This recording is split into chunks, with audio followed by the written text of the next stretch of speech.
YSR Congress party పిలుపు మేరకు అనంతపురం జిల్లా అధ్యక్షుడు శ్రీ అనంత వెంకటరామరెడ్డి గారి అధ్యక్షతన ఈ రోజు అనంతపురంలో మున్సిపల్ కార్యాలయం మీద ప్రధానంగా 3 డిమాండ్ల మీద ఈ రోజు నిరాహార దీక్ష చేపట్టడం జరిగింది. విద్యార్థి విభాగము, అదే విధంగా మహిళా విభాగం, intellectual, volunteer, Panchayat Raj wing ఆధ్వర్యంలో ఈ రోజు నారా లోకేష్ గారు డిఎస్సి లాంటి పరీక్ష నిర్వహించి 16,000కి వాళ్ళు కూడా ఇవ్వలే ఆ నోటిఫికేషన్. గత ప్రభుత్వం వైఎస్ఆర్సీపీ గవర్నమెంట్ ఇచ్చిన నోటిఫికేషన్ కి కొన్ని తూతూ మంత్రంగా పోస్టులు యాడ్ చేసి తర్వాత వాళ్ళకి ఇష్టం వచ్చినటువంటి జీవోలని అందులోకి తెచ్చి పరీక్ష రాయని వాళ్ళకు కూడా ఈరోజు జాబులు ఇచ్చినటువంటి పరిస్థితి ఆంధ్రప్రదేశ్ రాష్ట్రంలో నెలకొనింది.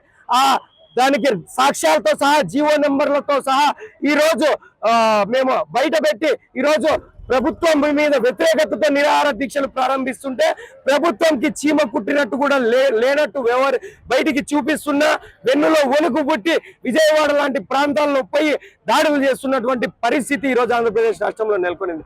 అలాగే మంత్రి నారా లోకేష్ గారికి సూటిగా హెచ్చరిస్తున్నాం, విద్యార్థులకి ఇవ్వాల్సిన ఫీజు రియంబర్స్మెంట్ బకాయిలు ఏమయ్యాయి, విద్యార్థులకు ఇవ్వాల్సిన విద్యా దీవెన వసతి దీవెన బకాయిలు ఏమయ్యాయని చెప్పి మేము మంత్రి నారా లోకేష్ గారిని హెచ్చరిస్తున్నాం. కేంద్ర ప్రభుత్వము రాష్ట్ర ప్రభుత్వం కలిసి ఉన్న ఈ ఉన్నటువంటి ఆంధ్రప్రదేశ్ రాష్ట్రంలో ఎన్డీఏ గవర్నమెంట్ ఉంది.